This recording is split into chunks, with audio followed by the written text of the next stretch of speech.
Olá, você passa a acompanhar a partir de agora pela TVA e pela Rádio Aélio Online, que são veículos de comunicação da Assembleia Legislativa de Santa Catarina, o programa Parlamento Debate, que esta semana traz um tema bastante importante, na verdade uma grande preocupação para gestores, para administradores, que é a mobilidade urbana. Na verdade, quais os desafios das cidades para garantir a mobilidade urbana às suas populações, aos seus visitantes?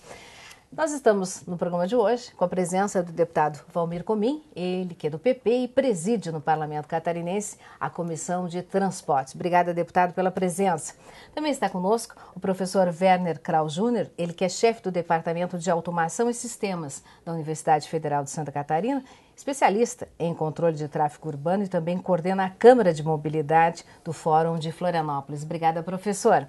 E ainda para nos falar um pouquinho de um exemplo do que acontece, o que vem sendo feito em outros municípios, não somente o exemplo da capital, está conosco o secretário de Planejamento de Balneário Camboriú, Auri Pavone, ele que está à frente já em algumas administrações de toda a elaboração do plano diretor do município, toda a gestão de transportes. Obrigada, secretário, pela presença. A repórter Maria Helena Salles esteve nas ruas da capital ouvindo a população. Nesse trabalho, a gente pôde observar que as pessoas têm sugestões e opiniões de como a mobilidade urbana, na verdade, ficou nessa situação. As queixas são muitas e as sugestões também são muitas. Vamos ver.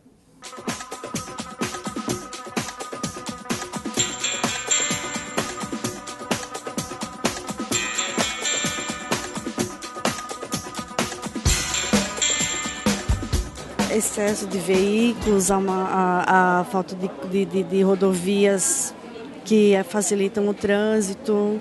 É o excesso de carro, né? Tanto é que você encontra carros com capacidade para 5 pessoas, apenas com uma pessoa dentro, né? Então, na verdade, é a mania que o brasileiro tem de para tudo ser carro. É muito carro na cidade, poucas ruas, né, de acesso, lá naquela região da Trindade, da Universidade. E os acessos da ponte também, né? Bem complicado, né? E já não tem mais hora, né? Antes era no horário de pico, agora já tem dias que 3h30 da tarde e tu já pega trânsito.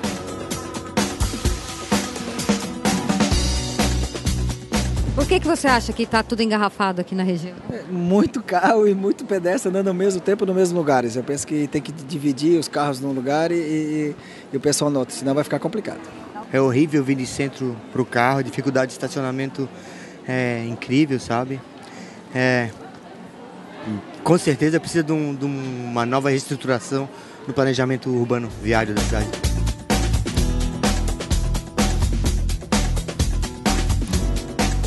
Para você ter uma ideia, meu filho eles levantam 5h30, pegam o ônibus 6h35 para entrar às 7h30 na escola.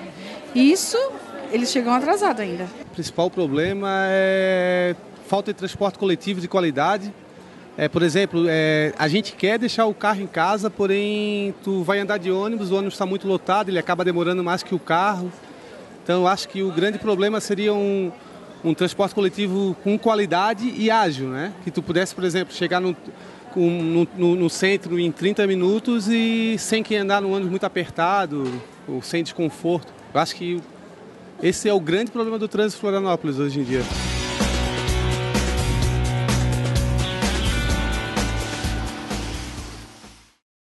Aí a população, né? A própria população que enfrenta os problemas no dia a dia de mobilidade ou a falta dela.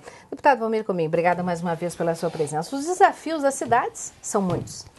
Saudando a você, Maria Helena, o professor Werner Kraus, da nossa querida Universidade Federal de Santa Catarina, e o secretário Auri Pavone, Balneário Camboriú, aos nossos telespectadores da TVA, aos ouvintes da nossa Rádio Alesc Digital. Quando se fala em mobilidade urbana, é um tema pertinente e atual, né? E como encarar isso? Dados técnicos nós temos, né? Existe muitos especialistas renomados, né? Com o mérito e a essência em mobilidade urbana. Agora, no bojo, a essência de tudo isso chama-se vontade política para fazer acontecer.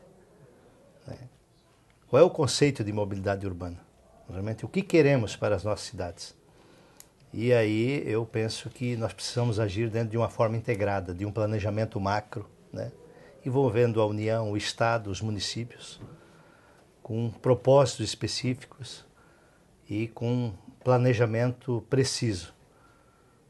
O caos que nós estamos vivendo hoje, aqui, por exemplo, na capital do estado, né, onde a Pedro Ivo Campos, ela passa por essa ponte mais veículos que a ponte Rio-Niterói.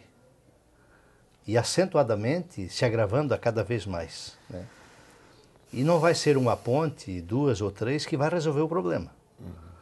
Nós temos que adotar uma medida radical, né? O modo de vida, o que queremos, né? A natureza nos oferece uma condição prodígia, né? Que é as baías que temos, que poderíamos integrar aí um transporte integrado, náutico, né? Rodoviário, ferroviário. Mas, como eu digo, é preciso vontade política. E essa vontade política, ela parte já do pressuposto do conceito de região metropolitana, que foi criado, mas que na essência, na prática, nada funciona. Então, eu penso que mais ou menos esse é o prisma e a visão, né, que compreende essa questão da mobilidade. E para isso nós estamos aqui, com pessoas entendidas, né, para ouvir. E dessa forma buscar subsídios para adequar, né, e promover a legislação à altura de poder realizar, né, essas obras para resolver esses problemas críticos que nós temos nas grandes cidades, não só de Santa Catarina, mas a nível de Brasil. Professor Werner, obrigada mais uma vez pela presença. Desde abril já está em vigor a Lei 12.587. Ela, na verdade, instituiu a diretriz da Política Nacional de Mobilidade Urbana. O que prioriza esse plano e o que as cidades, os municípios vão ter que providenciar num prazo de 3 anos? Bom, inicialmente agradecendo o convite, Maria Helena, ao deputado Comim, ao secretário Auri de Balneário Camboriú. É um prazer estar aqui participando dessa conversa. E aí, deputado, a gente vai mais conversar, eu também tenho que ouvir, também temos que aprender, está todo mundo num diálogo bastante fraterno aqui sobre as questões que envolvem aquilo que me parece bastante bem destacado pelo deputado, do problema do que emperra a vontade política de se avançar nas soluções aí dos problemas de mobilidade que a gente encontra nas cidades, em particular de Santa Catarina, né? Está aqui o secretário de Balneário vai poder falar um pouco da realidade do município dele, e nós que convivemos com o caos, a calamidade, como a gente poderia categorizar, do trânsito em Florianópolis, na região da Grande Florianópolis, né? Pois bem, digamos que o desafio que está colocado pelas administrações é justamente fazer valer as diretrizes da Política Nacional de Mobilidade, que colocam, em primeiro lugar, a ideia de que deve haver participação social efetiva no planejamento e na gestão dos transportes. Então, aí está a solução para o problema da vontade política. À medida que a gente conseguir empoderar os elementos da sociedade civil, as organizações da sociedade civil, para uma participação efetiva no planejamento e na gestão dos sistemas de mobilidade, teremos naturalmente surgindo a vontade política. Porque o paradoxo é o seguinte, a vontade política está na população. A população está totalmente dotada dessa vontade. Por que não se transmite para os governantes, né? Aqui tem uma série de questões históricas, de esvaziamento do poder do Estado de planejamento dos transportes e da mobilidade, né? Esse poder hoje está muito concentrado na mão dos operadores, concessionários dos serviços, que foram quem historicamente construíram sistemas de mobilidade. Queira ou não queira, se pensarmos, por exemplo, na região metropolitana, eram transportadores e tal que foram fazendo as vezes de provedores de serviço de transporte público, etc., que acabaram consolidando essa relação bastante poderosa de definir quais são as diretrizes da política. Ora, obviamente isso não está correto.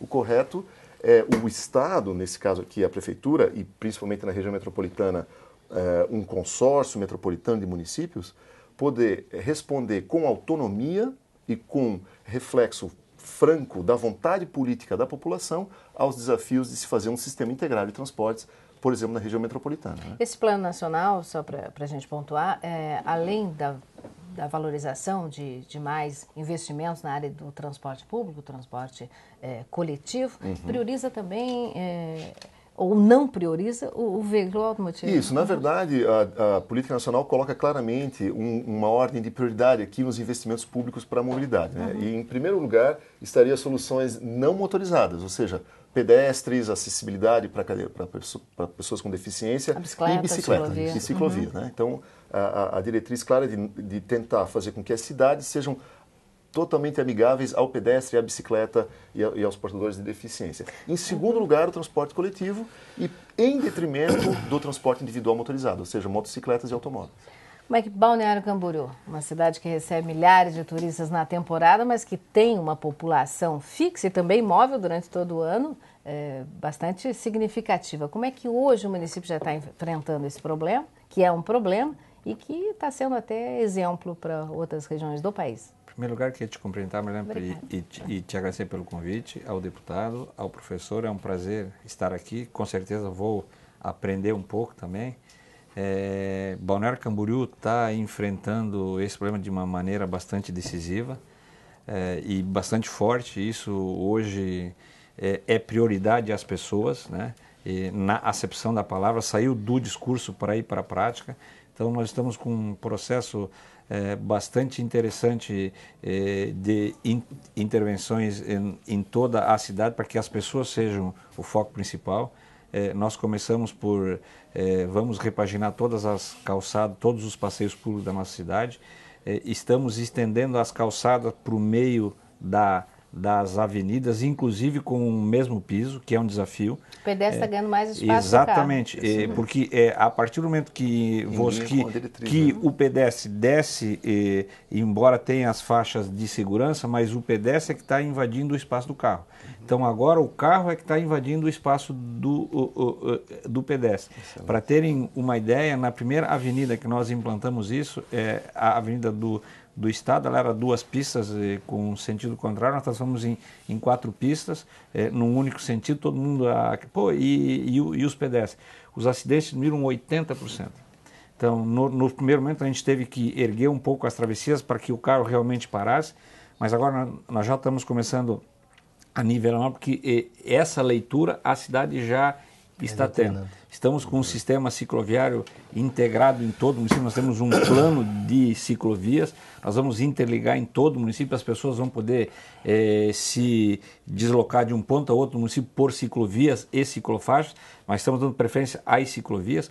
Por exemplo, quem for para Balneário Camboriú na próxima temporada, na Atlântica, aonde estacionavam os carros, nós estamos trocando os carros por uma ciclovia compartilhada com uma pista de Cooper e onde vai receber 2 academias profissionais nas 2 pontas para valorizar as pessoas, ou seja, as pessoas vão poder sair andar de bicicleta, fazer sua caminhada e vai chegar nas 2 pontas, vão ter 2 academias com profissionais gratuitos para que as pessoas se exercitem, isso vai elevar a autoestima, vai estimular as pessoas a caminhar, enfim, o difícil é mudar conceitos, né? Mudar a cultura das pessoas, né? Porque hoje a questão automóvel ela está muito enraigada e nós vemos o governo federal também existe aí uma contradição. Ao mesmo tempo que ele incentiva, nós temos uma política de mobilidade, para ter uma ideia, hoje nós temos mais indústria de automóvel que os Estados Unidos.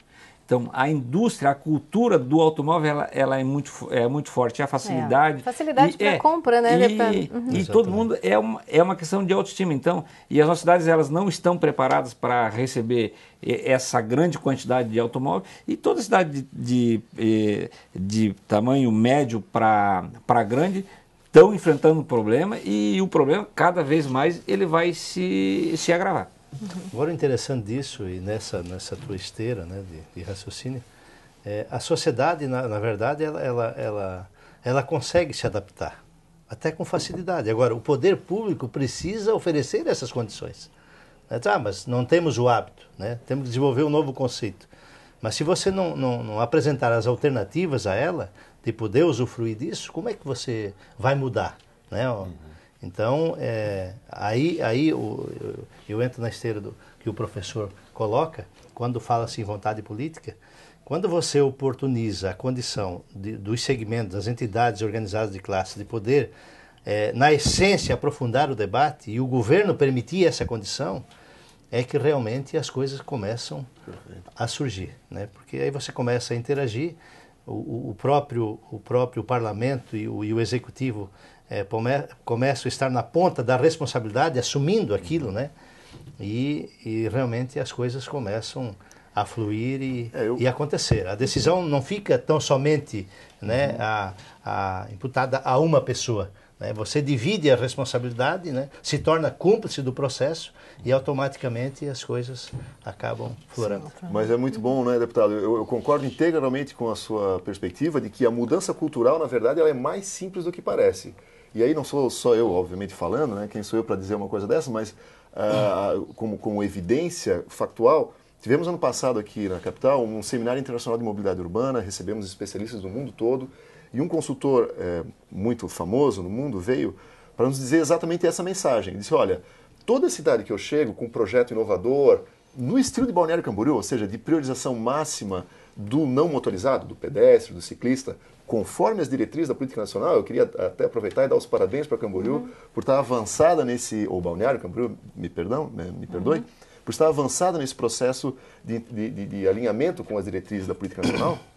Mas esse consultor nos dizia, toda cidade que a gente chega, o que a gente ouve é, não, aqui a cultura local é muito complicada, é o automóvel e tal. Se implantam as medidas radicais, o poder público assume a frente desse papel de mudar a cara da cidade, ato contínuo, as pessoas mudam, elas passam a usar a bicicleta, elas passam a caminhar, passam a usar o transporte coletivo. Então, o nosso desafio é justamente conseguir fazer com que a vontade política dos governantes reflita aquilo que está latente na sociedade, um desejo de mudança desse modo de transporte, que, em que pese o desejo de ter o carro, de ter o automóvel, também há muito mais o desejo de uma cidade sustentável, humana, por onde circular.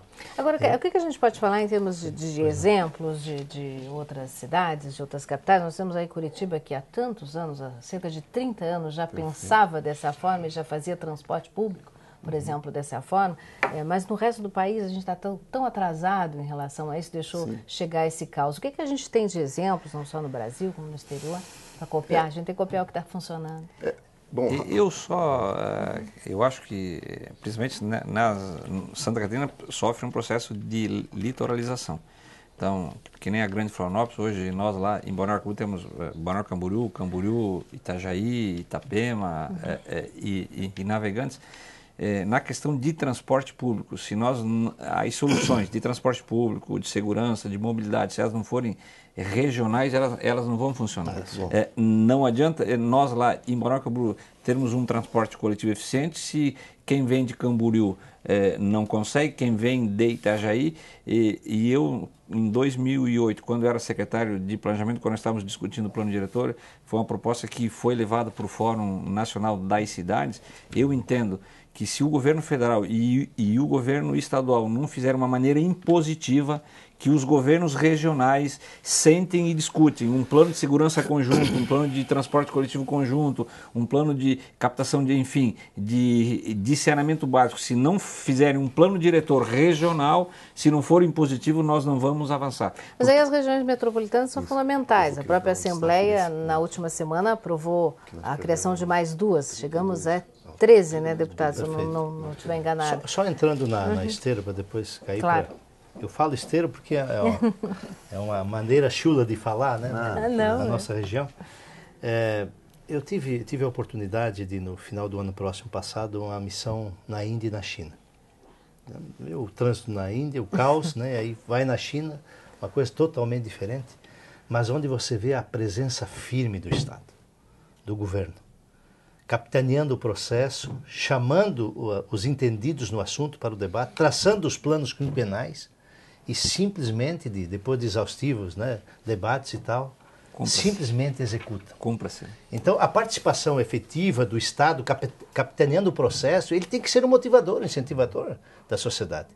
Mas dar a oportunidade às entidades organizadas, os segmentos, para poder interagir, construir junto da situação, se sentirem partícipe desse processo, né? Quando você fala em região metropolitana, eu tenho uma interrogação, e ontem eu percebi isso, não só a minha pessoa, mas os demais 39 parlamentares dessa casa. Vamos criar a região metropolitana, mas qual é o conceito de região metropolitana? Vamos criar para quê? Né? Na verdade, aí eu estava vendo um comparativo, São Paulo com 3, né? E nós com 13, indo para 14 agora.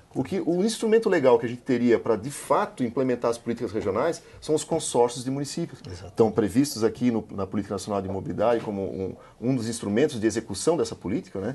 Esses municípios consorciados, eles podem aí sim constituir organismos comuns de planejamento e gestão e que são absolutamente necessários para dar cabo dessa importante tarefa de integrar as regiões, em que pese uma certa fragilidade e um caráter um pouco decorativo das regiões metropolitanas, como aparece na lei, existe de fato a necessidade de implantá-las no chão, aqui onde as cidades estão se desenvolvendo. E aí a Marilena perguntava sobre exemplos e boas práticas e tudo mais. Eu, infelizmente, sou obrigado a dar um exemplo negativo.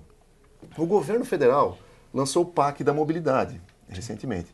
32 bilhões de reais à disposição de projetos para cidades com mais de 700 mil habitantes. Ora, automaticamente a nossa capital está excluída.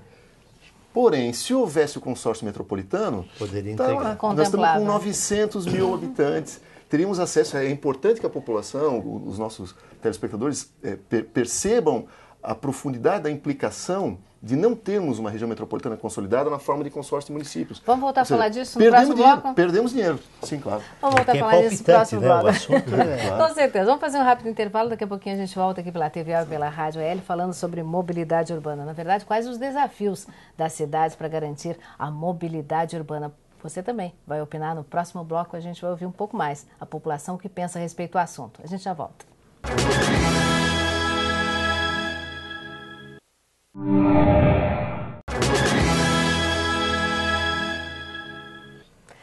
Quais os desafios das cidades para garantir mobilidade urbana? O tema do Parlamento Debate desta semana. Nós estamos com o deputado Valmir Comim, ele que é do PP e preside no Parlamento Catarinense a Comissão de Transportes. Também está conosco o professor Werner Kraus Júnior, ele que é da Universidade Federal de Santa Catarina, um estudioso a respeito de mobilidade, ele que também é chefe do Departamento de Automação e Sistemas da Universidade Federal do nosso estado. E ainda conosco o secretário de Planejamento do município de Balneário Camboriú, Auri Pavone, que também tem se especializado em engenheiro e se especializado muito nesta área de elaboração do plano diretor e mobilidade urbana. Vamos mais uma vez mobilizar a repórter Maria Helena Salles, ela que esteve nas ruas da capital ouvindo a população a respeito de mobilidade, população que sofre no dia a dia da capital com a falta de mobilidade. E as pessoas têm muito o que dizer. Vamos ver.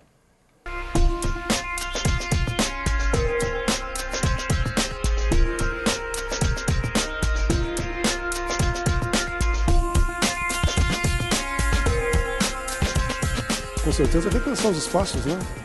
Repensar os espaços, repensar, quem sabe, soluções mais inovadoras, né? Em termos de transporte coletivo, principalmente, né? O senhor usa carro? Uso. Trocaria pelo transporte coletivo? Com certeza. Precisaria do que para essa troca? Que fosse confiável, né? Tivesse boas condições, boa acomodação, né? Horário frequente. Principalmente isso. Acho que falta um planejamento urbanístico. A ilha é uma ilha, né? Não tem mais por onde crescer. Então, se a gente não pensar um pouquinho isso em transporte coletivo, transporte marítimo, outras alternativas, a gente vai parar definitivamente. Eu acho que os grandes investimentos e o foco, né, no projeto da cidade deveria ser a mobilidade urbana. Eu acho que somos uma cidade cercada por mar e a gente não vê uma mobilização para usar esse recurso do mar a nosso favor com o transporte marítimo.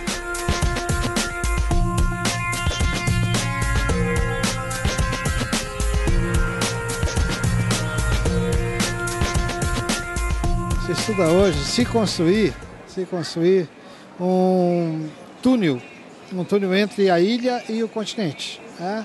Eu acho essa proposta bem posta. E um túnel iria sair daqui, né, da parte da ilha, e iria até Barreiros, mais ou menos, né?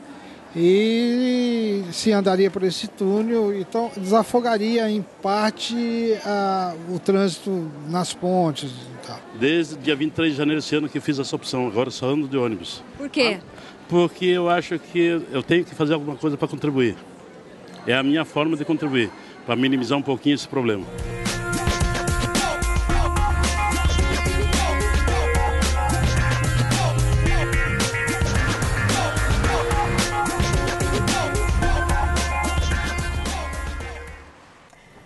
Sugestões são muitas, né? O que as pessoas querem é ter realmente a mobilidade, chegar na hora, no local que quer chegar, com tranquilidade e com segurança. Agora, professora, a gente vê muito, não só a população, como a gente viu aqui, mas os próprios gestores, na defesa de túneis, de mais pontes. Eu gostaria da sua opinião a respeito. O senhor que coloca aí o trânsito da capital como um caos, sim, né?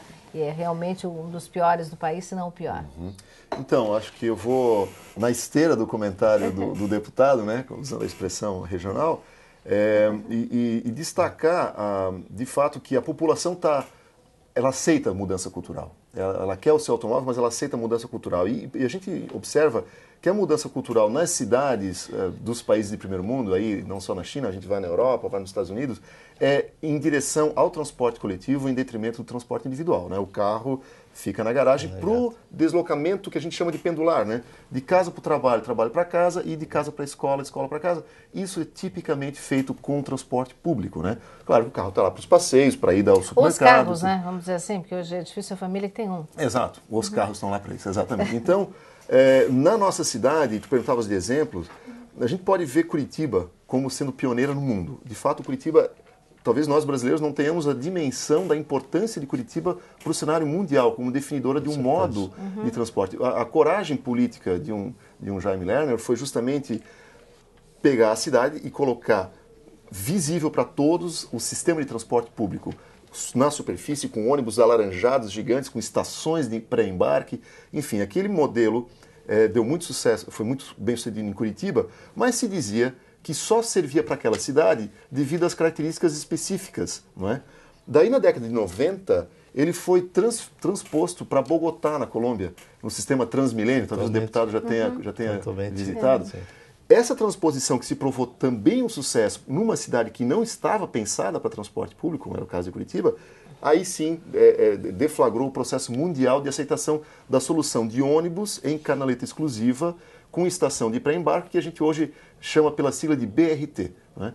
Então, eu sou um defensor dessa solução, porque a gente vê a viabilidade dela. É possível adaptar? Perfeitamente. Inclusive, a gente fala, olha, na perspectiva de mudança cultural, não é, deputado?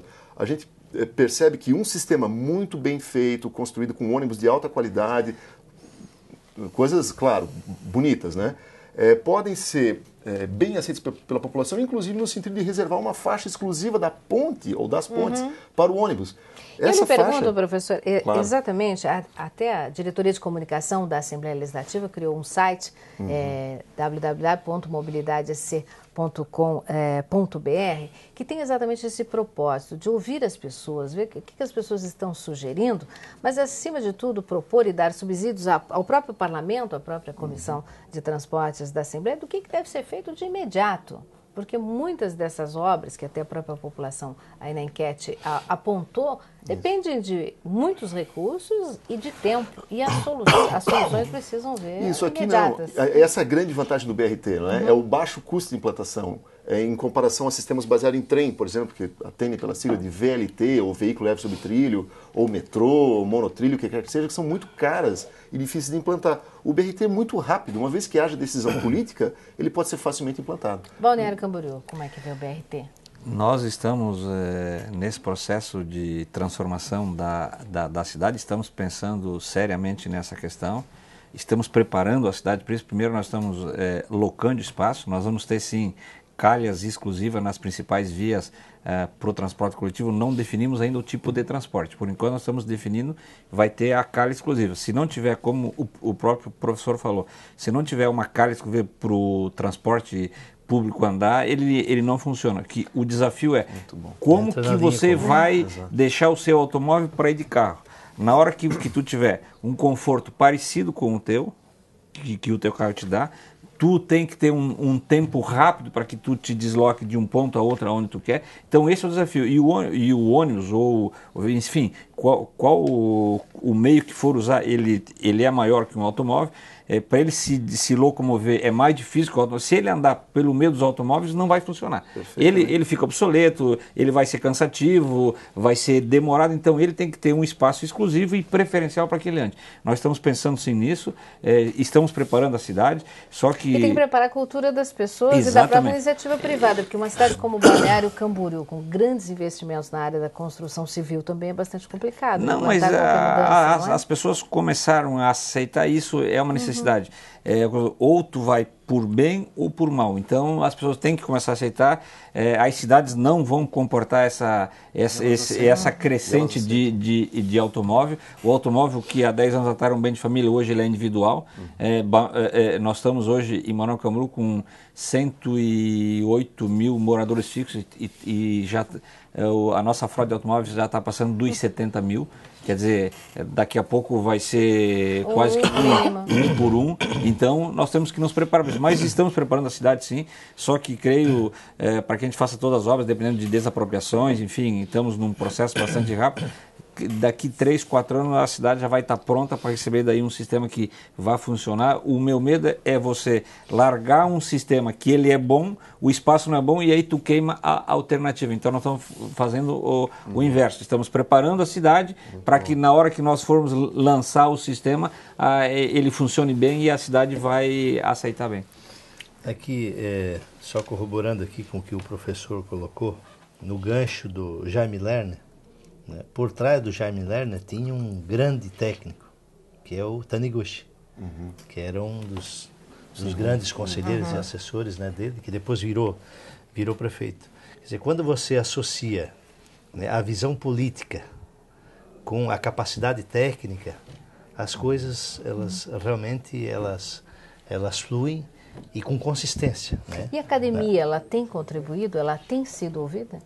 Muito pouco, né? Porque também Curitiba, claro, tinha um instituto de planejamento que podia abrigar tanto um Lerner quanto um Taniguchi, né?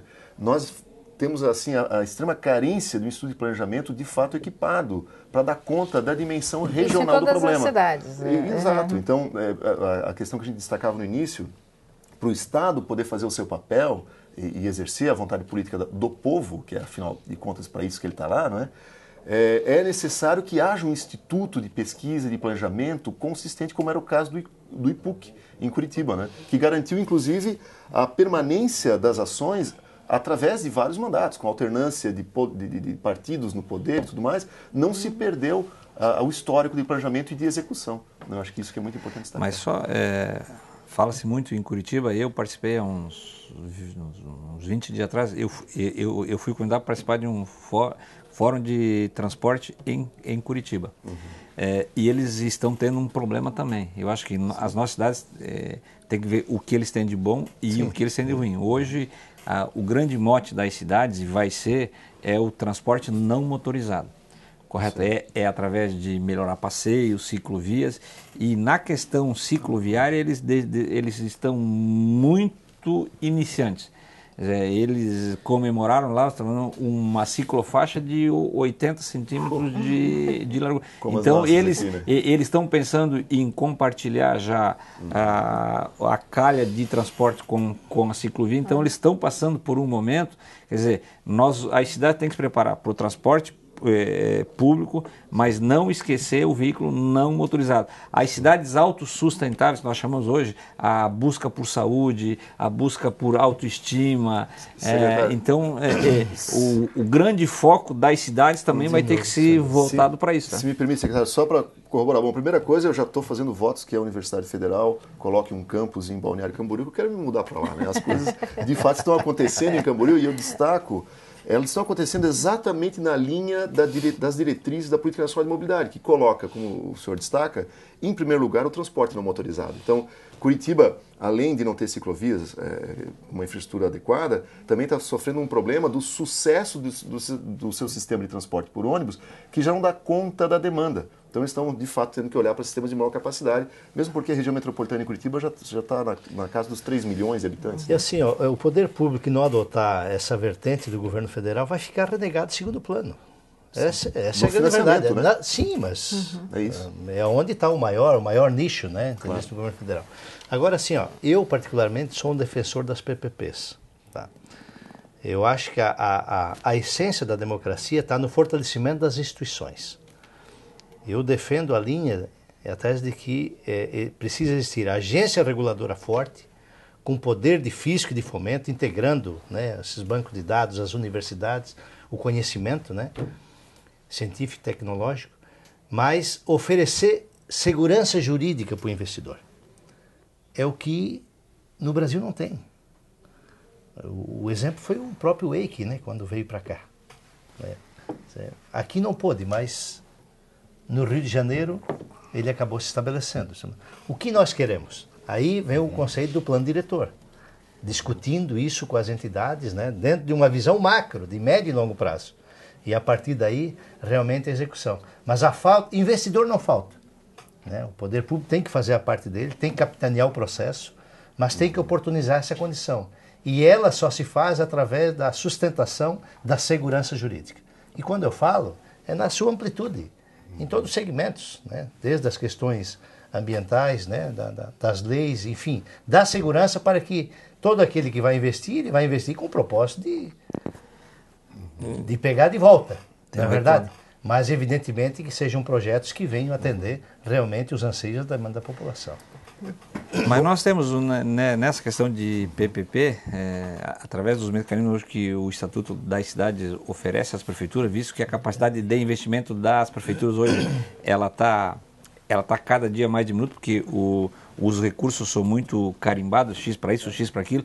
Para investimento hoje, as prefeituras não têm condição de ter o aporte que as cidades necessitam. Nós estamos fazendo um processo muito interessante de desapropriações e tudo através de parcerias público-privadas. Apesar que na questão específica dos transportes, e aí voltando às diretrizes da Lei de Política Nacional de Mobilidade, nós temos um instrumento novo nessa lei que é super interessante para as cidades e que vai arregalar os olhos dos empresários de uma maneira que me preocupa, né? Que é o seguinte, a cidade agora está autorizada a arrecadar recursos, taxas, impostos, o que seja, por exemplo, de combustível, pedágio urbano, um sobrepreço nas vagas de estacionamento, enfim, qualquer elemento, inclusive acréscimos no IPTU, para reverter integralmente para um fundo municipal, ou um fundo consorciado aí, né, de mobilidade, que reverta integralmente para a melhoria do sistema de transporte coletivo, por exemplo, ou não motorizado. Né? Okay. Bom, aí o que nós temos a perspectiva colocada na lei? De subsídios pesados ao transporte, que é necessário, que são necessários, como a gente vê em todos os países avançados, para que a gente tenha um sistema eficiente. A conta não pode ser paga pelo usuário. Sim. Em Florianópolis, em particular, já temos 15 centavos por transportado. Né? Então nós precisamos, de fato, ter um reforço do Estado aqui, deputado, de instituições estatais que deem conta de gerir esse fundo com total transparência, com total isenção, porque certamente se começarmos e temos que ir nessa direção, né, de subsidiar pesadamente o transporte coletivo, nós vamos precisar também ter certeza que o uso desse recurso não é para o lucro desmedido e descabido dos operadores, mas sim para o melhoramento que volte efetivo. Em benefício. Exatamente, em serviços para a população. Professor, secretário, muito obrigada pela presença, esperamos contar em outra oportunidade mais uma vez com a participação de vocês. Deputado, eu acho que a pauta continua no parlamento, com certeza, até como eu falei, está aí no seu vídeo, o site, dê a sua opinião, se você não foi ouvido agora na enquete, mas você pode sim dar a sua opinião a respeito de mobilidade, a sua sugestão, porque todo esse material vai servir de subsídio para a comissão. Agradecemos a oportunidade, a parceria, a troca de informações, de experiência. A gente sempre aprende, né? Principalmente quando senta de frente com técnicos, com pessoas entendidas. E é esse o nosso propósito, de aprender para tentar conciliar e adotar as leis necessárias para o bom funcionamento da máquina pública do Estado e, consequentemente, a qualidade de vida das pessoas. Perfeito. Muito obrigada pela presença. Obrigada a você que sempre nos acompanha toda semana aqui no nosso Parlamento Debate. Mobilidade urbana todos nós queremos, mas a gente também tem que pensar um pouquinho como é que nós estamos procedendo, como é que as nossas atitudes de consumo, né? Será que a gente não pode ir a pé? Será que a gente não pode deixar o carro, compartilhar uma carona? Tem muitas atitudes que a gente pode passar a tomar e também melhorar um pouco a situação das cidades, como a capital, por exemplo, que está um verdadeiro caos. Mobilidade urbana continua na pauta. Fique com a gente.